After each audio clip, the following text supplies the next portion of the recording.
Welcome, I'm Grant, and this has been Buster, where I watch and review budget bin movies for you. Today's movie is none other than Hudson Hawk.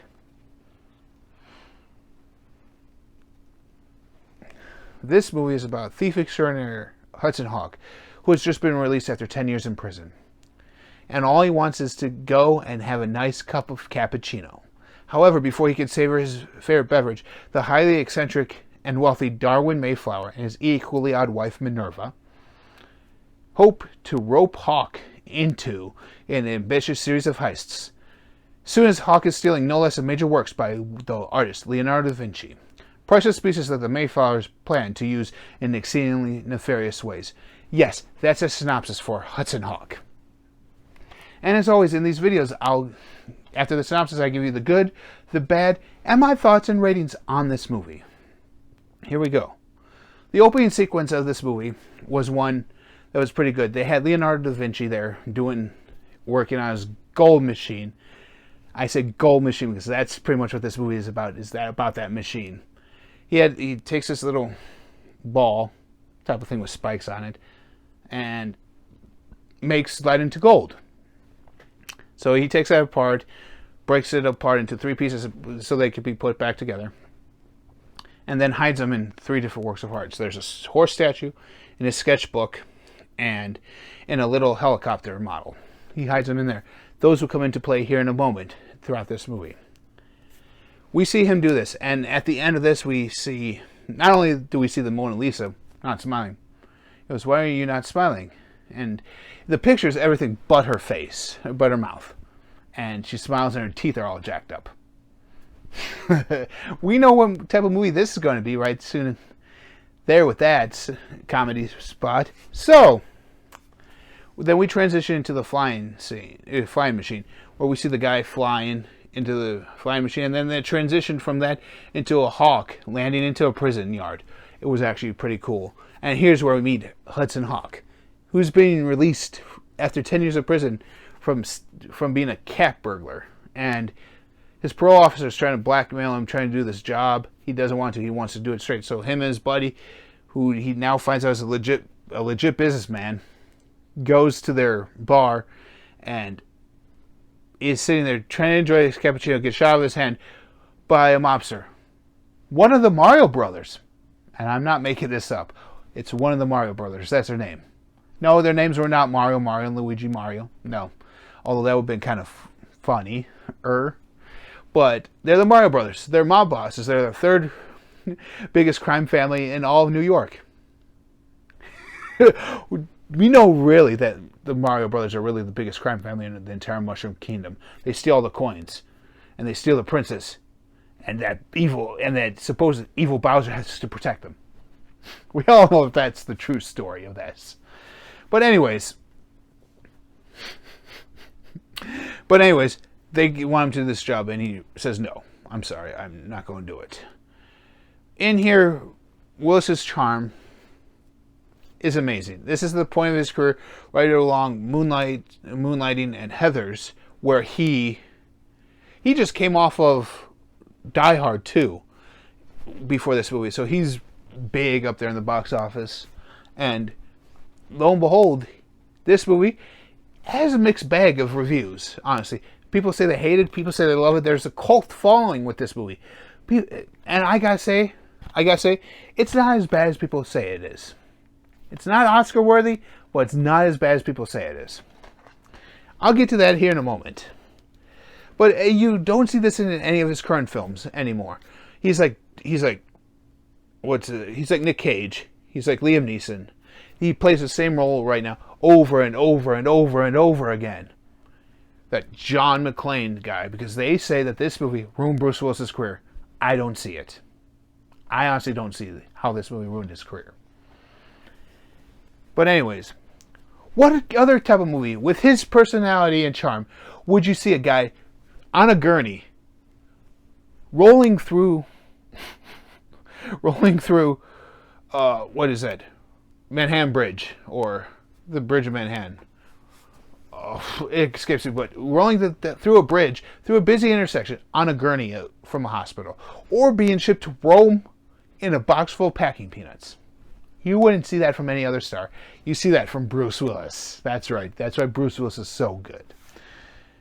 When he's there, there's an auction house scene. Hudson steals a horse that Da Vinci made, only to have it broken in front of him, and the piece of metal that this guy was looking for stolen, taken from a butler named Alfred. Yes, a butler named Alfred. Where have we heard that one before? Where is he, Harvey? Where is she? Where have we heard that one before? How many butlers are in the world? Why are they all named Alfred? I have no idea. Someone please comment down below. Why are all the butlers named Alfred?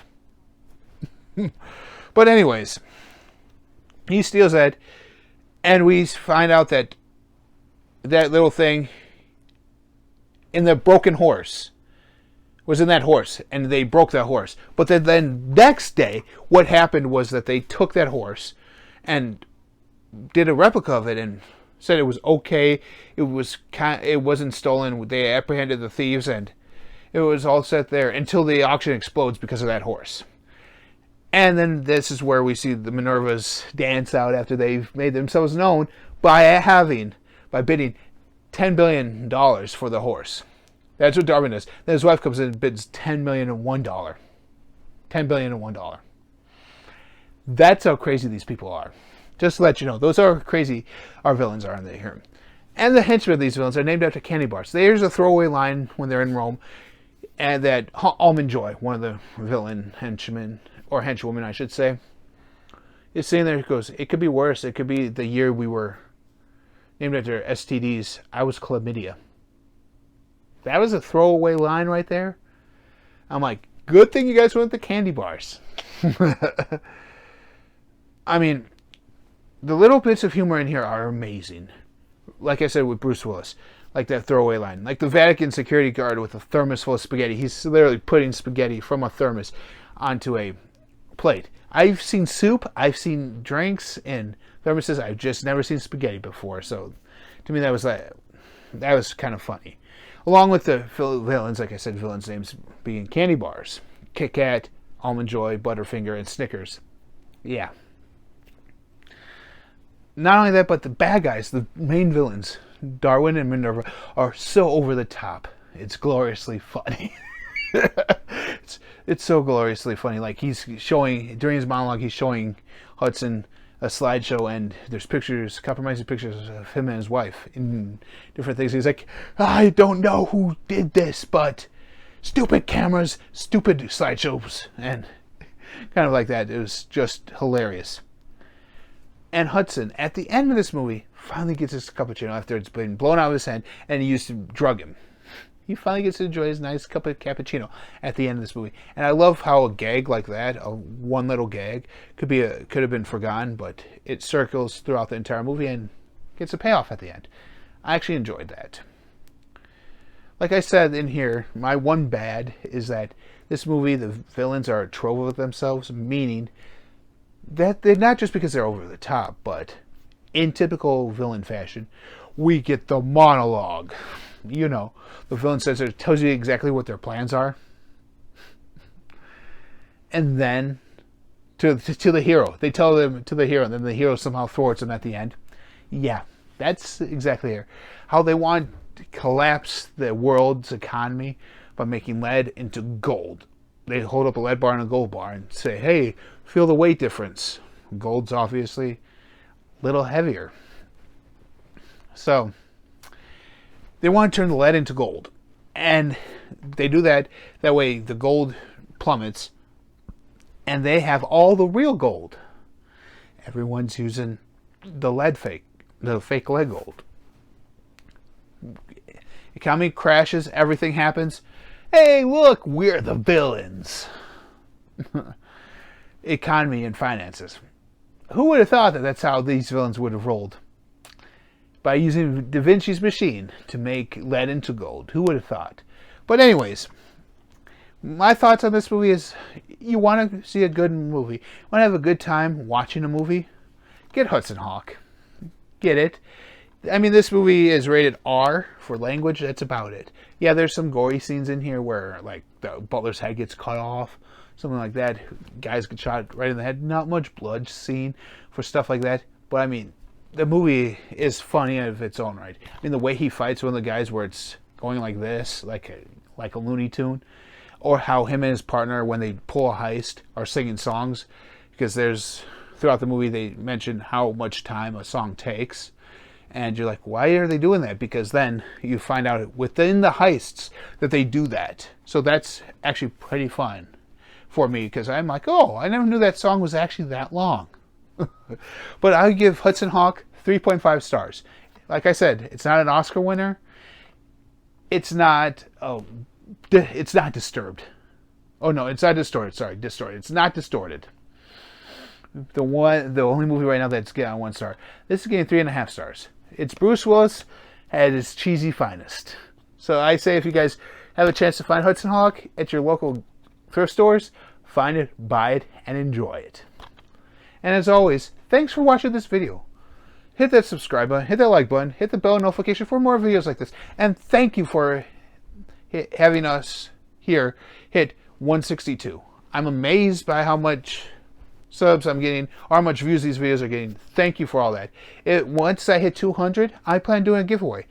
As you see in my haul videos, I did mention that I do have some movies that I've purchased that I already had in my collection. So I'm going to give away those 3, at least 3, ones that are still factory sealed, to you guys. So that's only when we hit 200 subscribers. So keep those subscribers coming. Keep sharing these videos with your friends. And sign off down below. Why are all butlers named Alfred? And as always, thanks for watching. I'm Grant, and this has been Buster. And always remember, make it a movie night and dive right in.